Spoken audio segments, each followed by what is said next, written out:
네, 이런 차 보셨어요? 토요타의 알파드라는 차가 있어요. 저희 채널에서도 시승기를 전해드린 적이 있는데 프리미엄이 붙어서 판매가 되고 있다고 해요. 이 차가 1억이 조금 안 되는 가격이었는데 최근에는 뭐 5천만 원 이상 더 붙어서 1억 5천만 원짜리 중고 알파드도 있다고 하네요. 오늘은 이 차보다 더 고급스럽고 더 비싼 차 렉서스 LM에 대한 얘기를 해보겠습니다.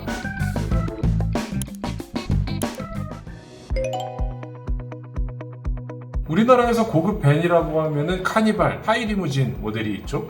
이 차를 어떻게 하면 좀 더 고급스럽게 쓸까 연구를 하던 사람들이 이런 걸 만든 거예요. 천장을 뜯은 다음에 위를 더 높게 만들고요. 시트는 더 넓고 편한 거를 집어넣으면서 9인승, 11인승까지 나오던 차를 4인승, 6인승 이렇게 만들어 버린 거죠. 이렇게 만들었어도 한계는 있는데 파워트레인을 개조할 수도 없었고요. 차체 기본 한계에서 더 벗어날 수는 없었기 때문에 차는 점점 커져서 5m가 훨씬 넘는 그런 큰 차가 돼버리고 위도 높아지고 옆으로도 넓어지고 하다 보니까 실내 공간을 위해서 굉장히 많은 노력을 했던 그런 차죠. 그래서 우리나라에서는 카니발을 대체할 차는 없다라고 하고 있기는 한데 요즘에 카니발을 대체할 만한 그런 차들이 등장하기 시작했습니다. 이 차는 토요타가 출시한 알파드예요. 작년 여름에 발표를 하고 출시를 했고요. 9월 달쯤에 시승한 걸로 생각이 나는데 야, 이런 차가 있나 싶을 정도로 편하고 넓고 그런 느낌이었어요. 근데 그 당시에 저희도 타면서 좀 논란이 있었던 게 이 차 가격이었거든요. 가격이 9천만 원 그 후반대였는데 이런 차가 사전 계약이 왕창 몰리더니 작년에만 500대가 넘게 팔렸고요. 올해는 1월 달인데도 올해 물량이 전부 다 팔려서 더 이상 차를 구할 수 없는 상황. 그래서 만약에 지금 그러니까 2024년 7월에 계약을 한다 하면은 내년에도 받을 수 있을까 없을까 모르는 그런 차가 돼버렸습니다. 초반에도 말씀드렸죠. 이 차 9천만 원 후반대 가격인데 심지어 중고차가 프리미엄이 붙어서 1억 5천만 원까지 팔리고 있는 그런 상황이 된 거예요. 근데 왜 이런 상황이 됐냐면은 이 차의 가격이 점점 올라가게 된 데는 주변 국가의 영향도 있어요. 중국이나 일본이나 뭐 동남아 이런 데에서 이 토요타의 알파드가 이거보다 더 비싼 가격에 팔리고 있거든요. 일본 같은 경우는 좀 더 낮은 트림에서 옵션을 빼고 선택할 수 있어서 가격이 좀 더 낮아 보이는 것도 있긴 하지만 벨파이어라는 브랜드로 나오는 다른 모델이 또 있어요. 그래서 같은 차체인데 좀 다른 모델로 나와서 이 차가 좀 더 눈에 많이 띄고 더 많이 팔리는 것 같은데 동남아나 이런 데에서 보면은 이 차는 보통 1억, 2억 이렇게 S클래스 가격 못지않게 억 단위를 호가하는 이런 차로 이미 팔리고 있었던 거죠. 럭셔리 미니밴 하면은 우리나라에서는 카니발 하이리무진을 얘기했었는데 중국이나 동남아에서는 토요타 알파드를 떠올리게 되는 거죠. 근데 이런 상황에서 렉서스가 토요타의 알파드를 기반으로 렉서스 LM이라는 모델을 출시를 합니다. 한 1년 전쯤에 출시를 했는데 동남아, 중국 이런 시장이 난리가 났어요. 중국에서는 이 차가 한 4억 가까이 된다고 하기도 하고요. 국가마다 좀 다르긴 한데 중국 같은 경우 자국에서 만들지 않은 차는 굉장히 비싸거든요. 그런 걸 감안해도 4억은 너무 비싸잖아 이게. 그리고 동남아에서도 막 이 차가 몇 억이다 뭐 이렇게 얘기를 하는데 우리나라에서도 억 단위로 들어옵니다. 국내에서는 두 가지 트림 정도가 나오는데 1억 중반하고 1억 후반 뭐 이렇게 가격이 나와 있어요.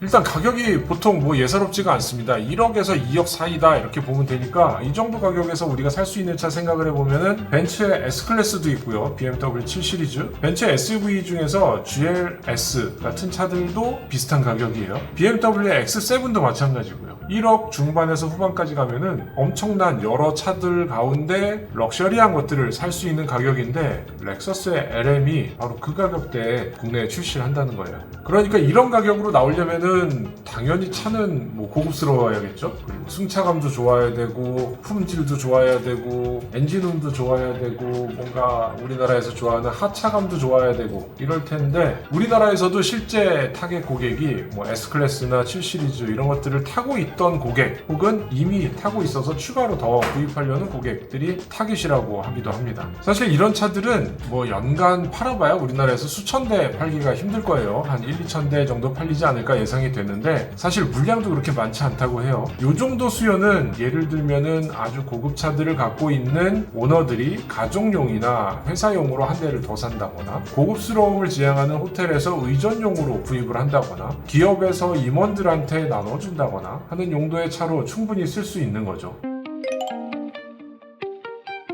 제원상으로 보면 5m 정도가 되는데 이게 그렇게 큰 차는 아닙니다. 우리나라에서 카니발 같은 차가 5.1 몇 미터, 5.2m가 조금 안 되고요. 대형 세단들만 해도 벌써 5m를 훌쩍훌쩍 다 넘기거든요. 근데 이 차는 5m 살짝 넘거나 그 사이 정도 되는 제원을 갖고 있기 때문에 그렇게 차 길이가 길다고 할 수가 없어요. 사실은 렉서스의 RX를 기반으로 만든 미니밴이기 때문에 뭐 그렇게 크지 않습니다. 폭도 그렇게 넓지 않아요. 1.9m 정도인데 우리나라 차들 보통 1.9m가 거의 한계로 2m 안 되게 만들고 있죠. 아주 큰 차들이 2m나 2m 조금 넘어가게 되는데 카니발보다 좀 더 좁은 폭을 갖고 있어요. 대신에 높이도 1.9m입니다. 그러니까 가로폭하고 높이하고 거의 비슷한, 뒤에서 보면은 네모난 박스 같은 차가 되는 거죠. 그래서 완전한 박스카 형태를 가졌는데 이게 기아 레일을 쭉 크게 불리면은 이런 차가 되지 않을까 하는 생각이.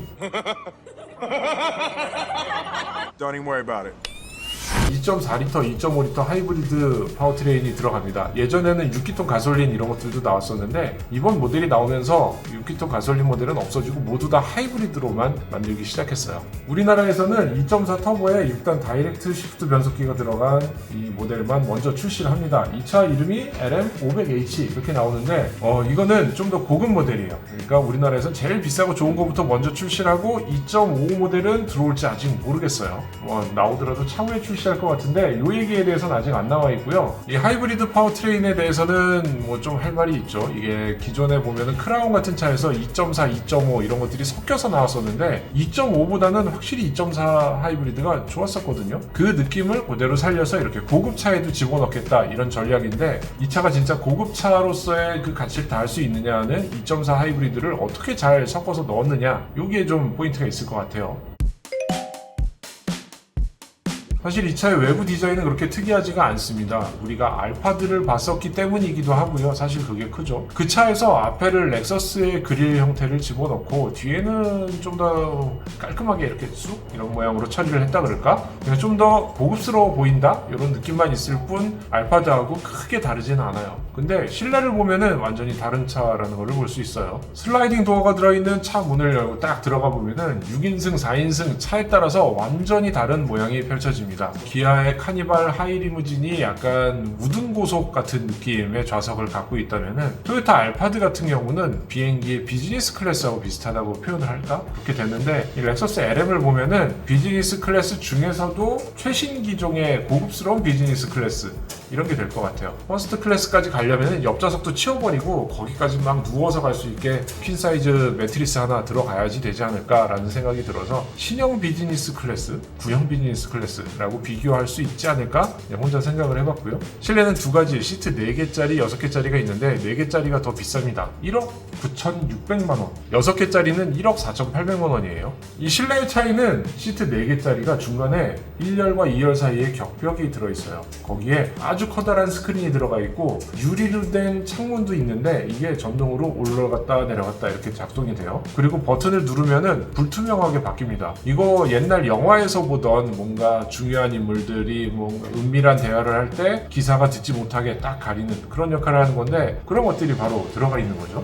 그 아래에 있는 스크린은 스마트폰 미러링도 돼요. 그리고 시트는 쭉 누울 수 있고 여기 가죽이 부들부들하고 좋다고 해외 리뷰어들이 많이 칭찬을 했습니다. 지금까지 나온 얘기에서는 에어서스 이런 것들은 근데 보이지 않았어요. 그래서 만약에 이 차를 실제 출시하고 시승을 하게 된다면 몇 가지 좀 눈여겨봐야 될 포인트가 있는데 뒷좌석이 안락하게 되는 그런 모드가 있는데 가속하고 감속할 때 좀 더 이런 충격들을 왔다 갔다 흔들림을 줄여주는 그런 모드가 있다고 해요. 이게 알파드에도 들어있기는 했었는데 하이브리드 모터를 가지고 울컥거림을 줄여주는 방식이거든요. 근데 이거를 이용해서 에어 서스펜션 대신할 수 있을 정도로 승차감을 개선했다. 이게 실제로 얼마나 되는지 봐야 되는 게 첫 번째 포인트일 것 같고요. 그리고 우리가 이걸 경쟁 모델이라고 했던 S클래스나 7시리즈나 이런 차들에 비해서 사실 엔진이 작고 알파드 때 보여줬던 그런 CVT 변속기의 그런 느낌 별로 안 좋았거든요. 그거는 굉장히 좋았던 차긴 하지만 좀 아쉬움이 있었어요. 그런 CVT 변속기가. 근데 이 차에는 그게 들어가지 않았기 때문에 얼마나 고급 세단들과 그런 엔진음이라든가 주행할 때의 느낌이라든가 이런 것들이 많이 비슷할런지 여기가 아마 시승의 포인트가 되지 않을까 싶어요. 이 차는 7월 24일에 국내에 정식 출시를 합니다. 출시 행사 이미 초청장에 와 있는 상태고요. 그로부터 이틀 뒤 26일에는 시승 행사도 따로 열려요. 그래서 시승과 출시를 저희가 다 가서 확인해 볼 건데, 앞서 말씀드렸던 그런 포인트들이 정말 괜찮은지, 그리고 럭셔리 세단들과 비교해서 이 차를 구입해도 충분히 즐겁고 편안하게 어딘가를 이동할 수 있을 것인지, 이런 거를 좀 포인트로 볼 생각이에요. 사실 우리가 보고 평가하고 리뷰하고 뭐 하기 전에 이미 계약이 다 끝나버려서 그걸 보고 구입하셔도 올해 안에 차 받기는 힘드시겠지만, 일단은 이런 차가 있구나 라고 아마 궁금해 하실 것 같아서 저희는 열심히 한번 영상을 만들어 볼게요. 자, 다음 영상에서는 저희 렉서스 LM의 시승 행사장에서 뵐게요. 그 전에 다른 차 이야기들 계속 올라가니까 구독 눌러주시고요. 많은 응원 부탁드리겠습니다. 저는 오토캐스트 이다일입니다.